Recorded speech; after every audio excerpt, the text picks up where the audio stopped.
Let's talk about separation anxiety in Havanese.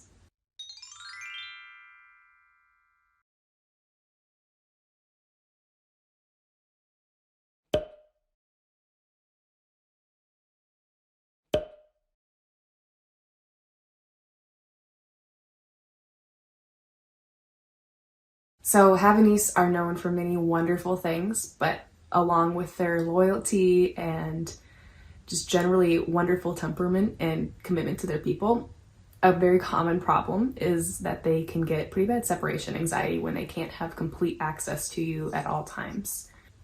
So when we talk about avoiding separation anxiety or training a dog out of separation anxiety, the reason this is important is not because we want our dogs to suffer and be isolated.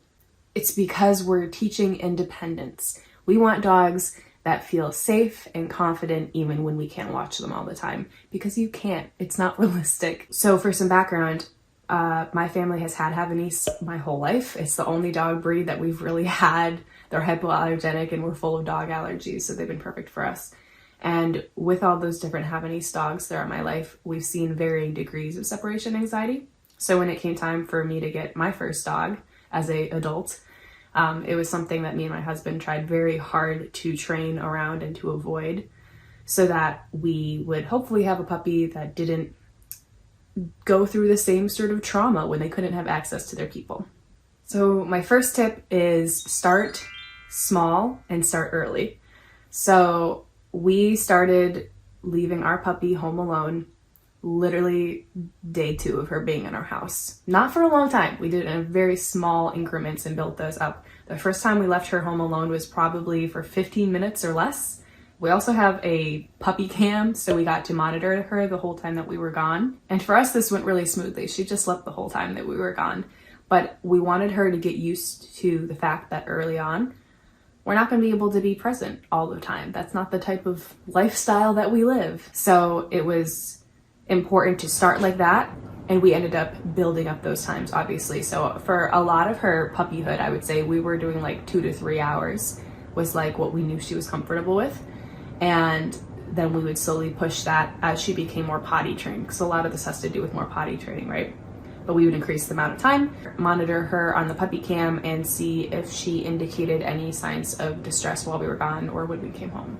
Having some sort of camera or puppy cam is going to help you with your separation anxiety very, very much. I can guarantee that. It wasn't something we were sure we wanted to invest in, but it was such a lifesaver. It has been such a lifesaver. I really like being able to know how she's doing while we're gone. Now that I have more confidence that she's fine while we're gone, there's still times where I'm just like, I miss my dog. I'm curious what she's up to. And it's nice to be able to check in and see that, oh, she's just sleeping. She's like totally fine. It's just a helpful thing to have. Get one. It's really going to help. If you have a Havanese especially, and this is an issue for you with separation anxiety, get a camera. It's going to help you monitor progress when you can't be physically there. So another thing that was very important to us that we started young, it's going to sound brutal to some of y'all. We intentionally made hellos and goodbyes a less stimulating experience for her. And what I mean by this is for the first 3 months, I would say 3 months of her time with us, we did not acknowledge her or look at her or talk to her for 5 minutes before we left the house or when we returned to the house. I know, it sounds cruel, inhumane. Let me say this. The need for hellos and goodbyes is very much, I think, a human need emotionally. Dogs don't actually need that. They often, especially when they're young, they don't even know what you're saying. And it's actually in their best interest, in their peace of mind, if you don't give them a cue to let them know you're about to leave, because that's going to increase this anxious response before you're even out the door. They're going to start to notice certain things. They're going to notice that you say, okay, I'll see you after work. Or they're going to notice that you grab your keys or you grab your coat or whatever like that. And in the beginning, they haven't put those things together, but they will eventually. So if you can make those not an extremely emotional experience by giving your puppy a bunch of cuddles or doing anything super emotionally stimulating, it's going to help them not associate those entrances and exits with such a high degree of either great relief and satisfaction or with like terror of you leaving. And this included when we'd come home. So we would come home and we kept our puppy in a pen in a crate for the first several months of her life whenever we would leave the house. So we would just let her out of the crate after we'd been home for 5 minutes. And it's not as exciting as like, oh my gosh, we're home, like, and your dog goes nuts, which is like a special feeling.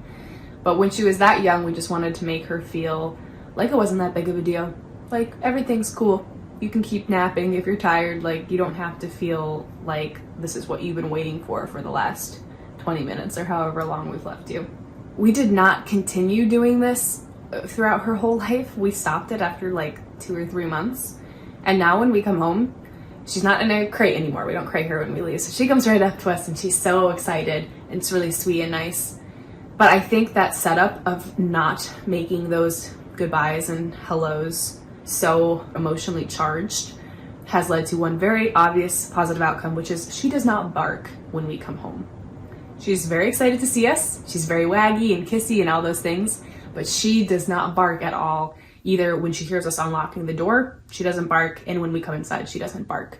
So it just doesn't seem normal or natural to her, I think, to do that. She doesn't feel like there's any need to alert or to feel so emotionally charged by that return, and I think that's a pro.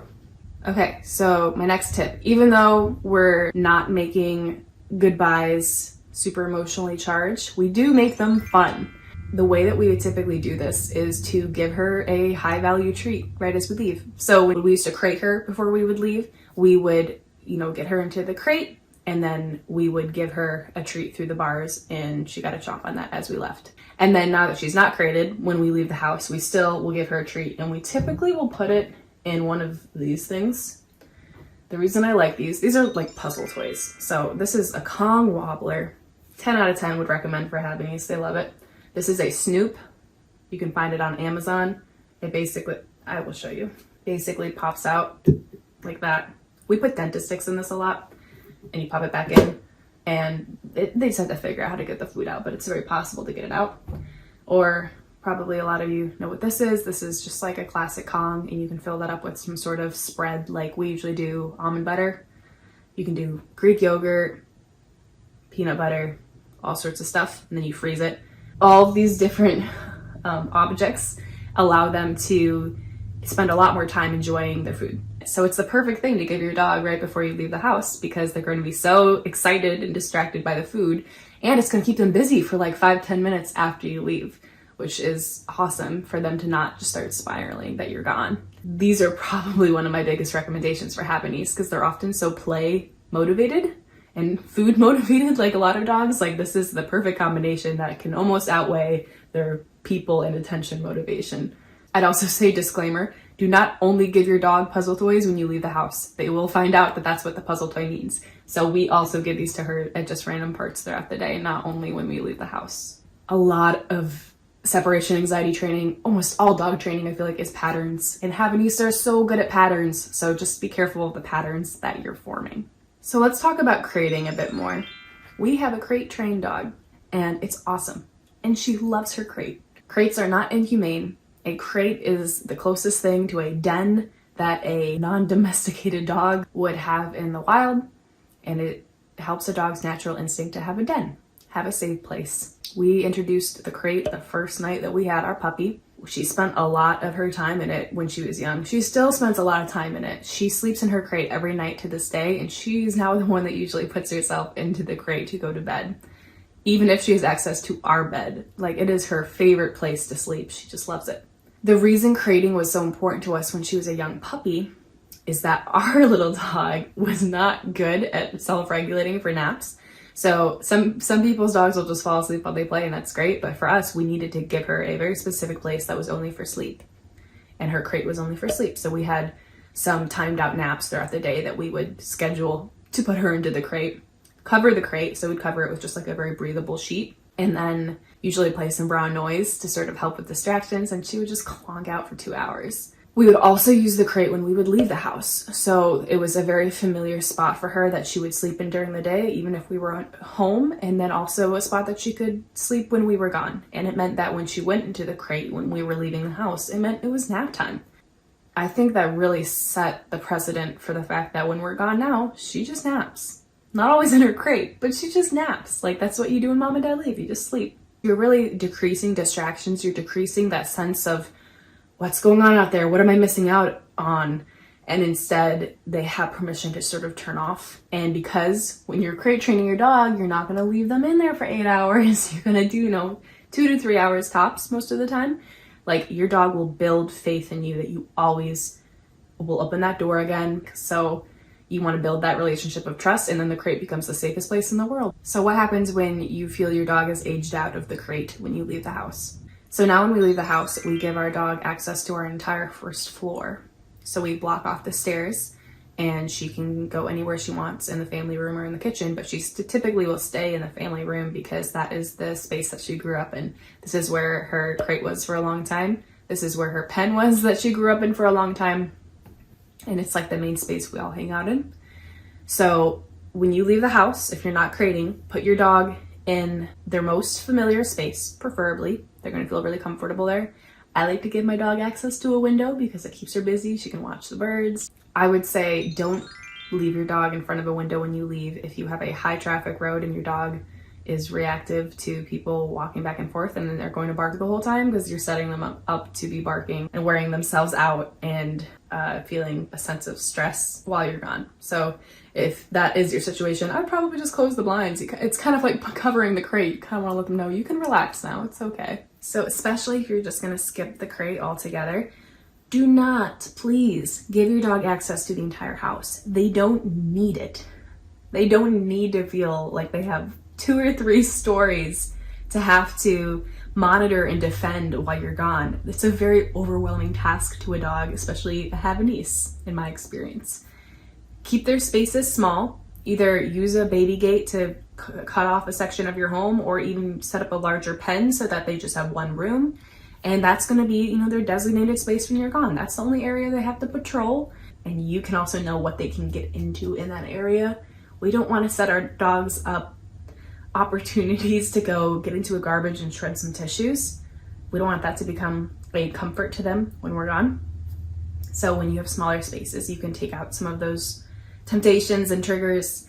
And again, you're setting up a pattern of safe space. This is the same space we relax and look out the window in, and that they will return to those habits even when you're not there. Going along with playing some white noise when we leave the house, I think if you do have an anxious dog or a puppy that you're not really sure if they'll relax while you're gone, it's a good idea to play something in the background to shut out some of those little sounds that could get them going. And also so they're not listening for you too intently. Like, our dog knows that our garage door opening means something, so I like to sort of block out some of that for her so that she doesn't have to wonder the whole time or listen the whole time for that to happen. So playing something like white noise. We play brown noise, that's like a similar thing, but our dog likes it better. You can play classical music or lo-fi music, we'll use a lot too. Just something more instrumental or ambient. I wouldn't do something with words. Maybe that's just me, but I just feel like it's not as easy to sleep to. So speaking of patterns, a really helpful thing you can do when your dog is young is to not acknowledge them when they are barking or whining. This is so hard. When I had this puppy, she's laying in front of me right now, sleeping, I felt very much like a glimmer of what motherhood must feel like, where you hear your baby crying and you just can't stand it, because I couldn't stand the sound of her crying. It broke my heart. And she would do it a lot. For the first 3 weeks she was home, we would often have her in her pen while we'd be working. We both work from home. And she just, she wanted to play, or just have attention, and she would just whine. And what we learned is that we should never look her in the eye, engage with her, pick her up, get her out of the crate when she's actively whining or barking. For her, it was usually whining. What she learned very quickly is that whenever I just sit inside of my pen right by the door, Mom and Dad know that I'm ready to come out and that I'm calm enough to come out, that I found my inner Zen. And that's been a habit that she has kept to this day. When she really wants something from us, especially food, she does not jump up and bark and whine for things. She will just sit, because she knows that sitting tends to get her what she wants. Again, the dog needs to adjust to your lifestyle. Like, you want this to be a two-way relationship. It's not great for us to have this little friend in our home who we're only a friend to, and they don't know how to be a friend to us back. Like, the relationship should go both ways, I believe. That means if you need some alone time, whatever that could be, whether it's you need a nap and you think that they're going to be jumping on the bed and licking your face, or you need quality time with your partner, or you need to take a work call that's really important, there's times where we will close the door on her in our home. We don't give her constant access to us. And she's learned that I can't just whine. I can't just sit outside the door and whine and get what I want. More often, we will either open the door and she'll just be sitting there, or often she'll just go to her safe space, which is, you know, her family room that she's used to, or her crate, and just wait for us to come back, because we built a relationship of trust that she knows we always come back. You really just want to teach your dog that you always come back, and when I'm gone, nothing bad happens. That's it. That is the secret recipe here. It's actually a pretty good idea to start some of this separation training while you're home and you can monitor it.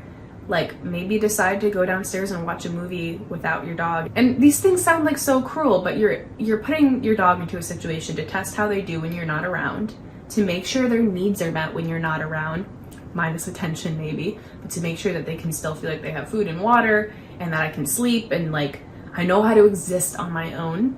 And when you're in the home, you can really listen and monitor all those things really well, especially if you have a puppy cam.